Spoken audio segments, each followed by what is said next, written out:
Yep, and that's Tim. Yes, it is. How are you? I'm good, thank you. I've had a bit of a flustered morning, but we're getting there. So I'd say it's a good afternoon for us here in Victoria, and it'd be just good afternoon for you over there in WA. Oh, thank you. So where are you? You're in New South Wales or Victoria? No, I'm in Bendigo, Victoria, Central Victoria. Okay. And would you like to share your story? Because sometimes that can be a powerful thing. Yeah, I can share my story, a part of my story for you and for your listeners. I'm 53 years old. Up until the age of 9, I grew up in a small country town in northeastern Victoria with 200 people at a slaughterhouse, school, supermarket, mechanics and a bank, and over the years those closed down. And I was 9 years old. My father had what they call a cardiac infarction, heart attack and stroke at the same time, left him wheelchair bound and a vegetable for the rest of his life. Mm-hmm. At the age of 70, he passed away. And from roughly the age of 10, I started to fall into depression. From the ages of 10 through to October last year, no less than 13 attempts of suicide. And as all my kids keep telling me, and I've got 8 kids and 14 grandchildren, that, Dad, we're just so happy and lucky that you're still here, that you didn't succeed, and the only thing that's been keeping me here is what would it do to my kids and my grandkids and take the pain away from me but put it back onto them. I've tried counselling. It didn't help. I've tried all different medications for depression, for my mental health. All it did was make me throw up. And I've got an older brother and 4 younger sisters, and from the age of 9 we helped my mother out with my dad lifting him in and out of bed and in and out of his wheelchair, chair in the car, and shower in the bath, and feeding him and giving him his drinks and cleaning him up when he goes to the toilet. Gosh, so it was a lot to take on. It was a lot to take on for your family. Yes, it was. And as I said, being 9 years old when it happens, you try to understand. This was in 1977. You try to understand what's going on, what's wrong with my dad, what's going on with him, why can't he do this and kick a footy with us and go fishing and everything else anymore. And to grow up very fast, go from 9 years old to virtually a young adult to an adult overnight is very traumatic for a 9-year-old. As I said, from roughly the age of 10, I fell into a deep depression, and I have days that I turn my phone on silent, I lock my doors, pull my blinds down, I don't answer my phone, I don't answer the door. Those days are not really good days at all. They're some of my darkest days where I get to the point, I've had enough of this, I'm going to do something, which is a bonus for my kids that I'm still here. I've got scars on my arms from trying to do that. I've driven trucks interstate for quite a few years, and I've lined up that many trees and things, and it's not a good feeling at all. And mental health, it comes in all different forms and shapes of depression, bipolar, anxiety, schizophrenia, multiple personality disorders. They all come under the same banner of mental health.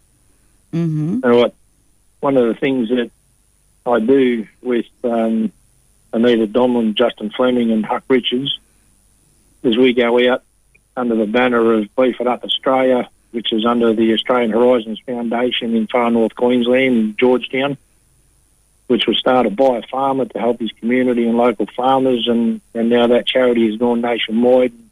They do everything they can to help small towns, small communities, farmers, and it's one of the things that we do. We go out and we supply a night out of entertainment, comedy, trivia and music. And at the end of the night, I stand up, thank everybody for coming, thank the publicans or the venue that we're at. Then I have a talk about my own personal battles with mental health and depression and my own demons and all my attempts. A few weeks ago, we were in a little town called Moolameen, just on the Murray River in New South Wales.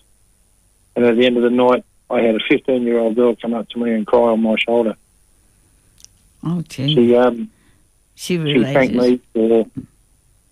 Yeah, she thanked me for helping her understand what her own dad is going through with mental health and depression on a farm. He's a farmer.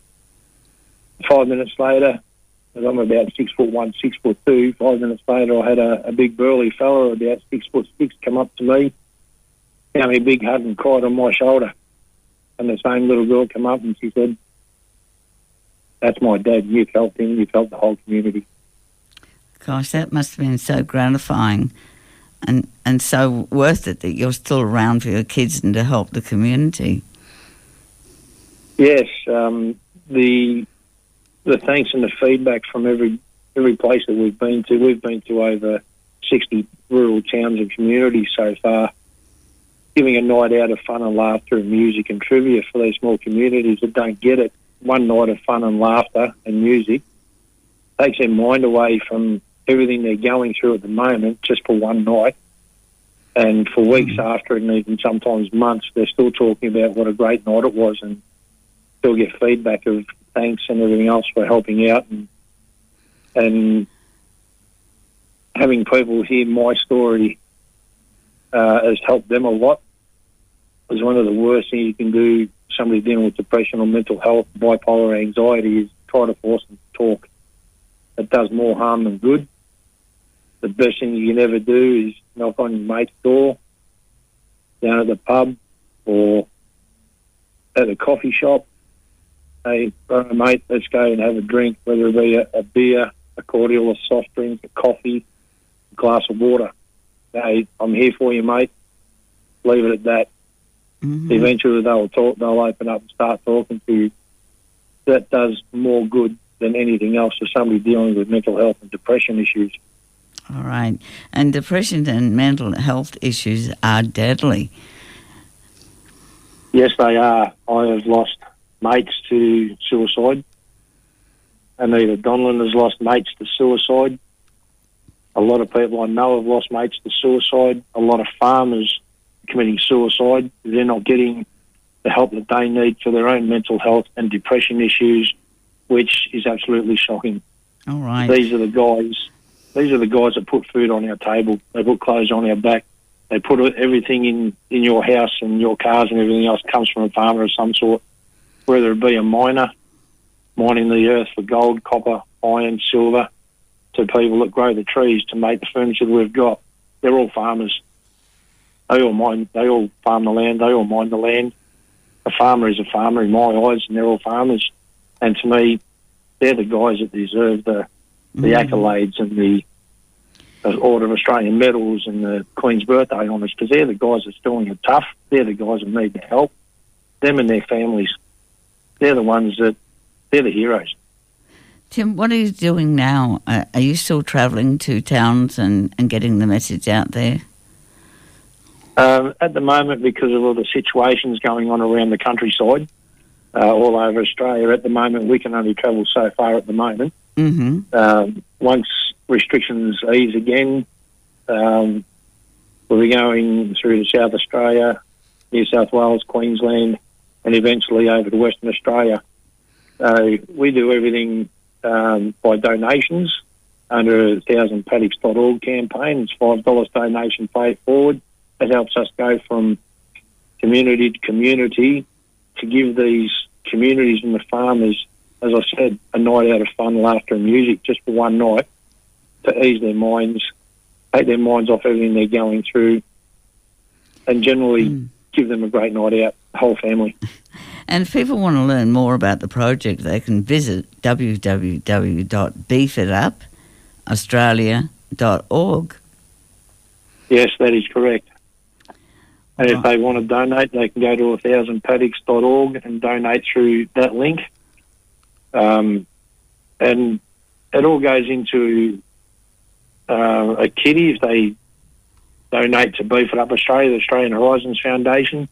It all goes out to where it's supposed to go to help these communities get things that they need, get the mental health counsellors that they need. People will go out there and have a coffee with them. I'm here for you, mate. And the 1000paddocks.org, the $5 donation, as I said, that helps us get from community to community and give these communities and families a night out that they not only deserve, but they need for their own mental health. They need that time out. They do. And to see another side of life. Well, Tim, It is indeed. Tim, thank you very much for talking with us, and You're welcome. Continued success with your projects. Thank you very much, Kerry, and I hope everybody over there in WA stays safe, and all the farmers listening, no matter where you are in the country, there are people out there that care. All right, we'll leave it there. Thank you so much. Bye-bye. You're welcome. Bye.